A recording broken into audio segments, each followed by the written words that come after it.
The book is called The Kennedy Chronicles, The Golden Age of MTV Through Rose-Colored Glasses. I'm going to kind of jump around here a little bit because I know our time's a little bit limited, but I remember you fondly from your MTV days, but I don't know how you got there. Can you tell us a little bit about how you got to MTV? I got to MTV doing the job that you're doing right now. I was a DJ at a radio station, and my boss, who was the program director, hired me when I was an intern. And they had a habit of doing that at that station. And then he went to MTV as a senior vice president and took me with him. Wow. It's pretty great. That's pretty awesome, actually. Were you? So what was it like for you when you first started there? I got to imagine nerves. When I first started, I was nervous and boring, and it took a lot of work to kind of loosen up and make a name for myself. And then as soon as I started making a name for myself, people got really mad about that, and I was surprised at the backlash. Really? Who was mad? Why were they getting mad? They were mad because I think I was a little too non-traditional for a lot of people, because, you know, what I did in radio at the time, I wouldn't say it didn't work, but it worked so well that people were just angry, and they would send me angry letters. And I was like, man, shut up. You know, but is that not the case? Like it seems from my experience, from an observational standpoint, that people tend to be maybe more critical, I guess, of women in those kinds of roles.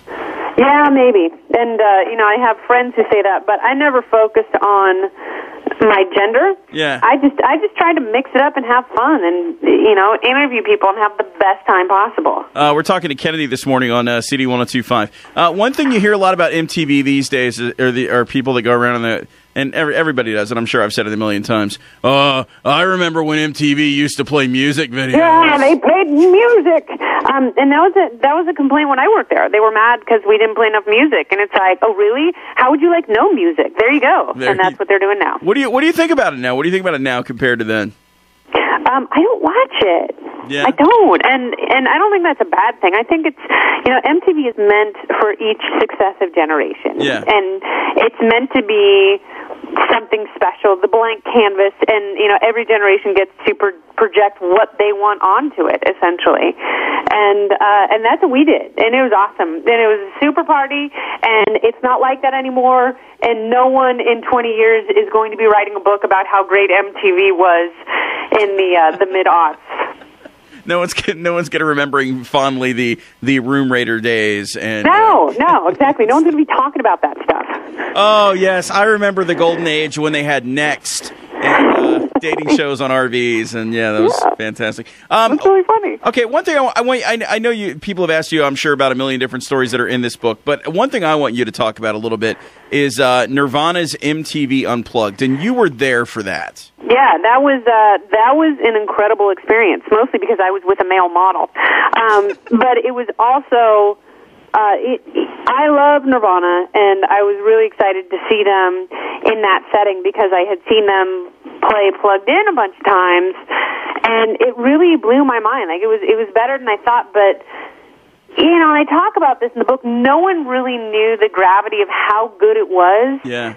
Until after people were able to figure out what the songs were, what they had actually played, and it was something that with a little bit of perspective became even better. What was that night like? It was tedious because we had to wait so long for the band to come back out, and they didn't. So everyone thought they were going to do an encore because they left for over an hour. And it's because they were watching the set back, and MTV was trying to convince the band to come back out and play a couple more songs. Yeah. And Chris and Dave agreed to do it, but Kurt just would not do it. Yeah, can you talk a little bit about? I'm sure you got to meet Kurt and what that experience was like. He was an annoyed eye roller, and he prank called me. Tell us about that, the prank call. I don't even remember because people used to prank me all the time because everyone had my number, including Courtney Love, who used to call me more than I liked in the middle of the night, and she'd just blather on and on. But I had given Pat Smear my number, and they were on tour, and Kurt got Pat drunk, and Pat gave him my number. totally sold me out. And I don't even remember what the prank was.